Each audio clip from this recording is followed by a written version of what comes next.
What's up guys, I'm Phoenix Master 1 and welcome to another Resplendent review. Today I'll be taking a look at Resplendent Ilyana and gonna be going over the builds that you can run on her, and at the end I'll have a special bonus segment. So Resplendent Ilyana is a book 4 blue infantry mage with Blar Fox as her inhittable weapon. She is gonna be getting a weapon refine this year as a demote unit, and she is next in line after Mustafa.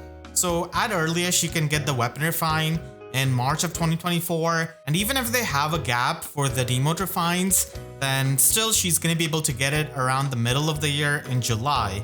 So before you invest in her, you can definitely try and scout for the weapon refine, and we have absolutely no book 3 Resplendent units, so because of her being a book 4 unit and getting the Resplendent stats, she's easily gonna be as good or even better than even the latest units that we've gotten in the free-to-play pool as a blue infantry mage. So as you can see that she is going to be having similar attack to Kadeh and Sorin, and she actually ends up having a lot more resistance and physical bulk and also magical bulk than Hestia, and she does have a speed stat which is not really as low as her, so she can work it out, but it's still nowhere near as much as you will need in the modern times with the speed creep that is going on.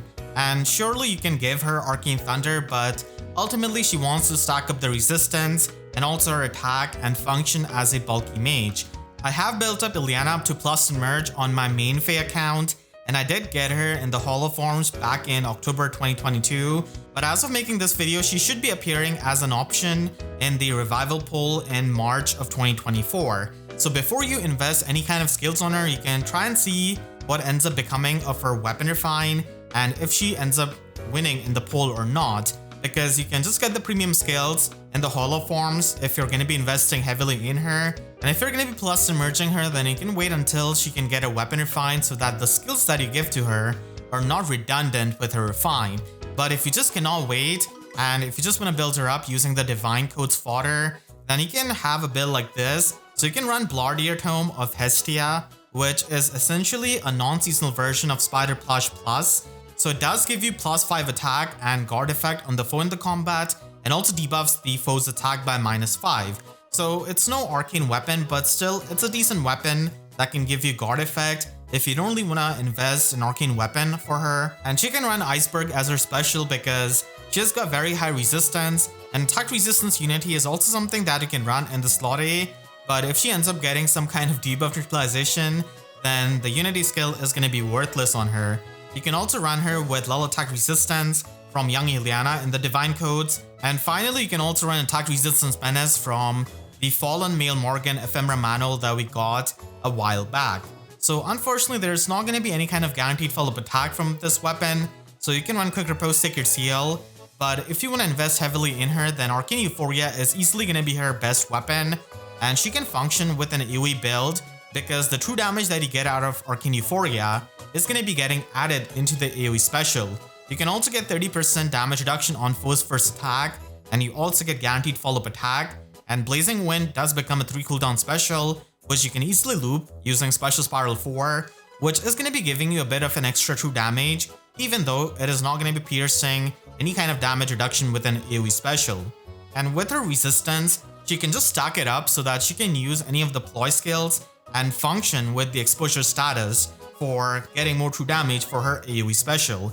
And even if you're going to be running her with any kind of other build, I think that she should be running ploy skill at this kind of high investment. You can also run her with Fire Flood Boost 3 and attack resistance tempo 4, so it is going to be providing you that damage reduction piercing. It's not full damage reduction piercing, but still the tempo effect is going to be really strong with the guard effect that you get out of Fire Flood Boost 3, because the enemy is not going to be able to charge up any of their specials unless they have null guard in their weapon. And you can also run Flare as her special, which can give her the healing, especially with a build like this where we don't really have any kind of source of healing, and the optimal ploy skill is going to be attack resistance ploy, but it is going to be taking you another rearmed unit to get that. So this is the max investment build that you can run on her, and if you want to run her with finish kill, then it is also an option, and you can just spam icebergs with Special Spiral 4 and loop them and pierce the damage reduction completely, unlike the Tempo 4 skill, which is only going to be piercing the damage reduction by half. So this is also an option for a bulky blue mage like her, and she's going to be stacking up a lot of true damage with Arcane Euphoria, with the finish skill, and also Special Spiral 4. And you're also going to be able to get the healing, so that is going to be good for the self-sustain. And if you want to run the new Arcane Thunder Tome, then that is also an option at max investment, even though I do think that Arcane Euphoria is overall better. But still, if you really want to speed stack on Ilyana, then this could be the max speed Ilyana that you can run.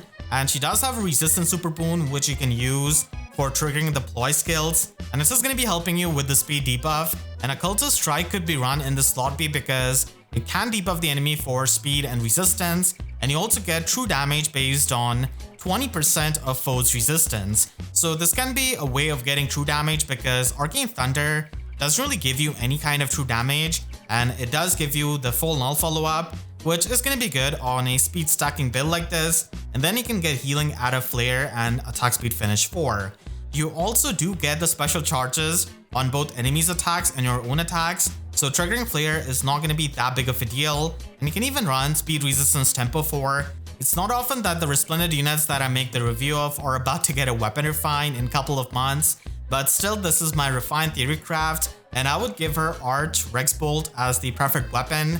And this is going to be checking for her HP at start of combat, and then it can debuff the enemy for -4 attack speed and resistance. So I do think that this could happen because she does have the Fox Tome, and then she could also get the guaranteed follow-up attack because she's not really all that fast by the modern standards, and then she could also get true damage based on 20% of her resistance, and this is going to be helping her quite a lot with the nuking, as she does have the resistance super boon and also has very high resistance. And that's why I've made a weapon that can capitalize on that. And she's going to be getting another round of -4 attack speed and resistance debuff on the enemy. And she's able to get the Dragon Wall damage reduction up to 40%. And the damage reduction is also going to be there for the AoE attacks.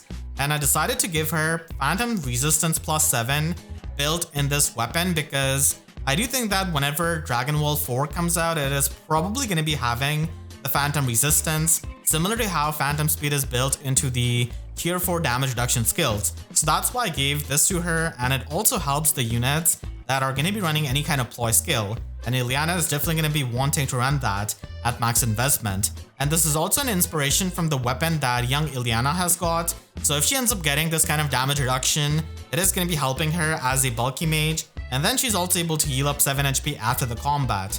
I really hope that whenever she gets a weapon refine this year, it is a solid weapon and even better than this refine, because Ilyana is in a very unique position to get a Resplendent version before even her weapon refine. And I hope you all enjoyed this video. Let me know in the comments what do you think about this theory craft. And if you did enjoy, then make sure to leave a like and a comment. Helps you tremendously, and if you really enjoyed, you could always support me directly by using Super Thanks down below or by becoming a YouTube member. And for more free videos, make sure to subscribe and hit the notification bell, because YouTube sub boxes are about as functional as all of the book 3 units, seeing Ilyana get a Resplendent version before them. So with that said, I'll see you guys next time. Thanks so much for watching and have a great day.